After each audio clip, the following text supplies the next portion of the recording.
Yeah.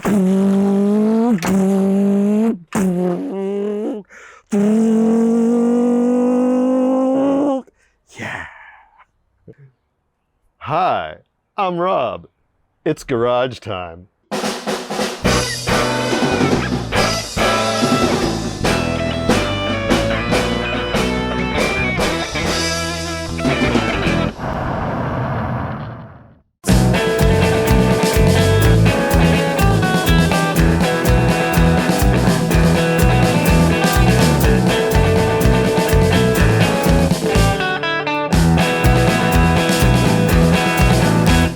Hey everybody, welcome to the garage. It's your old pal Rob. It's December 15th, 2024. Yeah, I know, it's been 2 months since Rob's big race weekend. And I'm sure you can hear that I've got the jet engine heater going because it's frickin' freezing out. It's like 24 degrees, or I don't know, maybe 28, I don't know. It's cold. I'm out here in the garage. What I'm doing today is, I don't know if you can see it, I'm working on the battery tray for the Jag Special because I'm gonna get a battery in it, gonna run some electrics, stick one of the Pontiac engines in it, and see if I can make that run. And then hopefully by like maybe March or April, I'd actually be able to drive that thing up and down the street a little bit, maybe, we'll see. But that's not what I'm gonna talk about today, because what I'm gonna talk about today is the race bike. My good old Vitpilen 401, which has served me well as a track machine so far. What I'm gonna do is show you exactly what it took for me to turn this thing into a for real racing motorcycle, not just a track day bike. You've seen the video of me turning this thing into a dedicated track bike, a track day bike, but the work to turn it into an actual racing motorcycle was an order of magnitude more complex. I had a lot of work to do, and when I finally got to the point of doing it, I had 2.5 weeks to get it all done before my first race weekend with the USCRA and the process I had to go through to get my race license. There was so much of it that I thought I would break this up into 3 parts. One of the reasons I want to break this thing up into 3 parts is because I'm going to show you guys some boring stuff. You know how much I like to show you guys all the boring stuff. I'm not going to show you all the boring stuff, but quite a lot of the boring stuff. And the reason I want to do that is because, as far as I can tell, from all the searches I've done online and talking to people and trying to get a heads up on the things that I got to do for this bike, turning it into a race bike, as far as I know, I'm the only person in the entire world who was using a Husqvarna Vitpilen 401 for a race bike.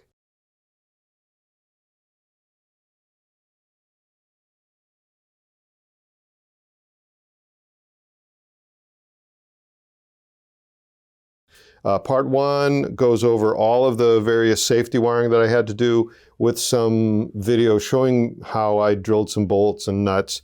And then replacing the glycol coolant with distilled water and a chemical compound called water wetter that acts as an anti-corrosion thing. And then in part 2, I will show you what was absolutely the most difficult part of the transformation, and that was bypassing the anti-lock braking system. Anti-lock braking systems are not allowed by the rules, and I had to do it to this. It was a thing, let me tell you. So you see that in part 2. And then in part 3, we're gonna see how I fabricated a belly pan for this thing, also required by the rules. And then a few odds and ends that I had to finish up on this thing to turn it into a track bike. So that will be in 3 parts. We will start right now by talking about some lists that I had to make and the USCRA rulebook. Off we go. So the very first thing that I did was load up the bike, trailer it down to Ben Chovnick's shop, Moto Consult in Mansfield, Connecticut, and Ben went around the motorcycle making a list of things that I needed to do to make it legal for racing in the USCRA. And so I packed the bike back up, headed home happy, put the bike back in the garage, and then the very next thing that I did was I downloaded the USCRA 2024 rulebook, specifically for looking through the general safety requirements and then looking through anything that was specific to the two classes that I was going to compete in, being Formula 400 and Formula Singles. And so then after I made my own list, I combined my list and I combined Ben's list, and I wrote it down in my notebook, and then I got busy. The very first thing that I had to do was safety wiring all the stuff that I needed to safety wire. I'll show you right here. Each of these holes is 1/16 inch in diameter, and right over here I have a whole bunch of 1/16 inch drill bits. I've got about 15 drill bits because they're tiny and they will break. So I'm going to take this, I'm going to drill this stainless steel hex head. I'll show you exactly what I have to do. Then I have to drill two of these flange nuts. So the first thing we have to do is take one of my snap center punches and the bolt, and then calibrated eyeball says that's the center of the head. 1, 2, 3. We bring it over to the drill press, get that as flat as we can. There we go. And then we're going to take the drill and just dimple that center punch. There we go. Just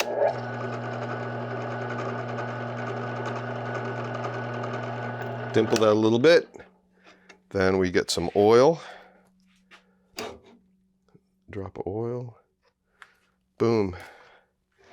And you have to make sure that the drill is going in straight, because these tiny drills are really flexible and they will break off at the slightest provocation. And away we go.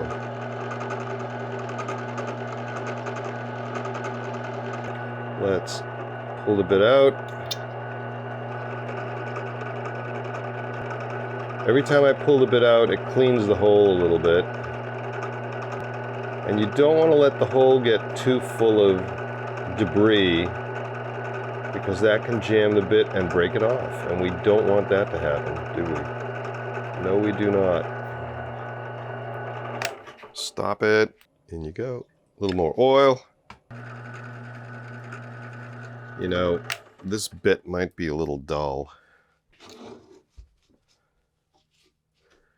because they do get dulled out. Let's grab another drill bit.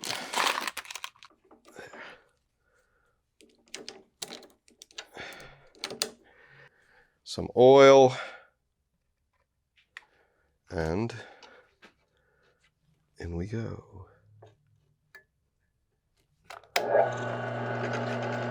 There we go. Oh yeah, that bit was a little dull. This one is cutting much more nicely.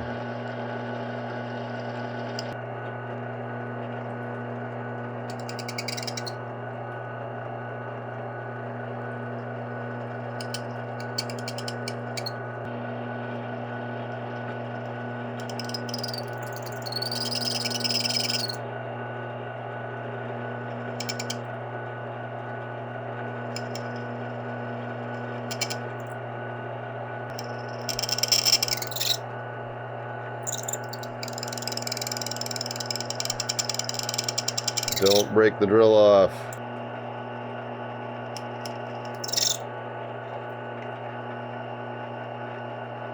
There we go. It's done all the way through. If you can see that right there, the drill's all the way through. This one is complete. Now we're going to corner drill, which means you take the drill, let's use this for an example, you take the drill and you pass it through this way, through a corner. And we're going to do 2 corners on this. Ben showed me a really cool way to do that by hand that works really well. Get it in the vise, set it so that it's mostly horizontal. Yeah. And calibrated eyeball says centered. Yeah, there we go. 1, 2, 3. And we're gonna do another corner because that's always a good thing. So we'll do here. So we can go this way. That one that I just snapped will come out here. The one that I do here will come out there. And I'm trying to get them. Yeah, there we go. Very good. Yeah, there we go. Okay, now we take the drill bit, we dimple the center punch. Okay, I'm just gonna dimple it. Boop, that's enough. Now, we take the nut and we turn it slightly. Just a little bit. Just a little bit. And we do the same thing. Just that, a little bit more. Boop. Turn it a little more. Only a little bit. You can probably see what I'm doing here. I'm taking the hole and I'm moving it. Whoops. There. Turn it a little more. Not quite all the way.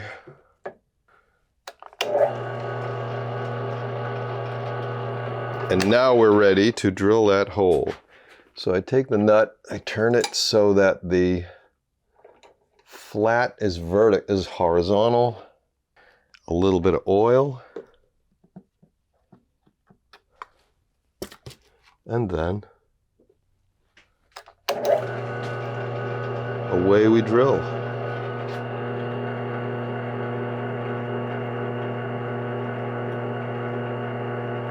Very gently. And because we're drilling through such a short distance, all I need to do is draw the drill out to clear the hole. Every now and again. There we are.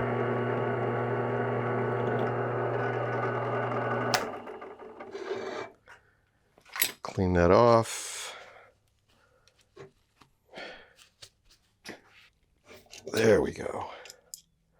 And there we have a nut that is safety wire drilled through 2 flats. And I don't know if you can see inside the thread, it doesn't touch the threads, so we're good. Let's take things upstairs and put things together. So we got all the drilling done, and now we're moving on to the actual safety wiring of the various bolts and nuts. I thread the wire through the hole that I've drilled into the bolt, take my safety wire pliers, clamp them onto the wire, and then pull the helical rod on the back of the safety wire pliers, which spins it around and twists the wire. Here I'm on the second bolt, and I set the clamp, I pull the helix, and it twists it around. Snip it off. Do not fold the wire over with your thumb because you will stab yourself and bleed. Ask me how I know.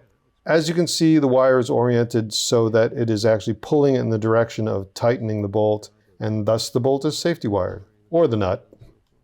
I also had to safety wire the front axle bolt, the front axle pinch bolts. I safety wired the front axle itself, even though that wasn't on the list that Ben put together for me. It was mentioned in the USCRA rulebook, so I did it anyway. The radiator cap, and then everything that holds oil into the engine. The KTM engine on the Vitpilen has 2 oil drains, one on the lower left-hand side, and then one right underneath under the bottom. And as you can see, I've got the 2 of them safety wired together. Here's a better look of the bottom oil drain with the wire extending off to the right to attach to the side oil drain. And then the oil filter cover. And right above that, the coolant drain that's on the water pump. The oil filler cap. Then the exhaust header nuts. Farther down the exhaust, There's a big pre-muffler that sits in between the rearmost chassis tube and the swing arm that has 3 bolts that attach it. I'm only showing you one here, safety wired to a hole conveniently drilled in one of the pre-muffler mounting tabs. And then here's the bolt you saw me drill with the nut that you also saw me drill. This is the muffler hanger on the side of the bike. Getting to the rear of the bike, we have the axle nut, which is safety wired to a 1/16 inch hole that I drilled in the top flange of the swing arm. The bolt head on the axle itself, also safety wired to a 1/16 inch hole that I drilled in the top flange of the swing arm. So the last few things to be safety wired are the hand grips, left and right, the top cap of my catch bottle. Actually, I drilled that and safety wired that after a conversation I had with the lead tech inspector for the USCRA. I had sent him some pictures of the catch bottle that I had fashioned from an old brake fluid bottle, and he was like, oh, the cap should probably be safety wired. And so I did. And then lastly, any camera mounts that you have on the bike need to be safety wired to the bike. So the next thing on the Vitpilen race bike preparation hit parade was replacing all the coolant with distilled water and treating it with Redline water wetter, which is approved by the USCRA. It helps prevent corrosion, it helps lubricate the water pump, and it's not super slippery like glycol. There are a couple of hoops you got to jump through. The first is, of course, pulling the drain plug on the bottom of the water pump and letting the coolant gurgle out, and then undoing 4 bolts to remove the coolant reservoir.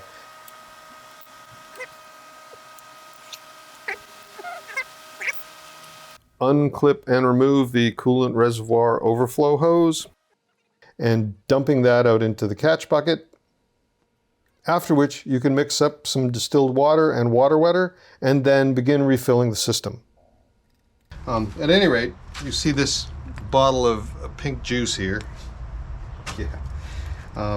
What I have done is taken a gallon of distilled water, just like this one here because I bought 3. And I have added the appropriate amount of Redline water wetter as is specified. It does turn the water a little pink, and so now I'm gonna refill this thing. Whose idea was this? Getting involved in racing. Whose idea was this? Thanks, Ben. So the first thing I did before I began refilling the radiator was undo the bleeder screw that's on the opposite side of the bike from the filler cap. As I poured the coolant in, I watched what was coming out of the bleeder screw until I saw clear fluid coming out. It turns out that even though I had undone the drain screw on the bottom of the water pump, there was still glycol left in the system, and I had to flush it out by pouring coolant in until I saw it come out clear. Another dose of the premix, the distilled water and water wetter, and it's coming out nice and clear. So I think we're there. We gotta wait for it to stabilize, which means that the cooling system is full, and then we can close things off and then I think we can run the engine. I got to put this on the right way to make sure that I get the safety wire hole in the right position, and I think that's going to mean that it goes this way. There we go. Perfect. Oh yeah. Okay, so there's part 1. All the safety wiring is done. I got all the glycols replaced with distilled water and water wetter. I did run the bike, and then I topped it off. And now we're moving on to part 2, bypassing the anti-lock braking system, which, as I have mentioned before, was a whole thing. So as I am so fond of saying, I hope you enjoyed the video. Thank you for watching. Please do like and subscribe, and I'll see you around the channel. Part 2. 1, 2, 3, 4.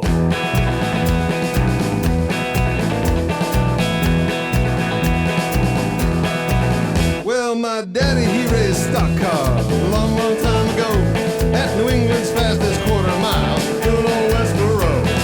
Me and Mom would rally around in their MGTD, but they bought a Porsche 356 the year my mom had me. I was raised by gearheads, this apple fell not far from under Daddy's tillage, messing around with cars.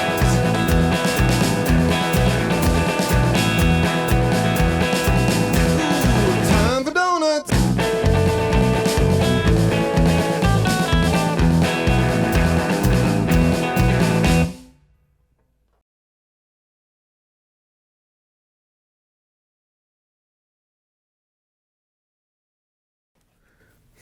I'm not really soldering, I'm just kind of, this just looks cool. Yeah.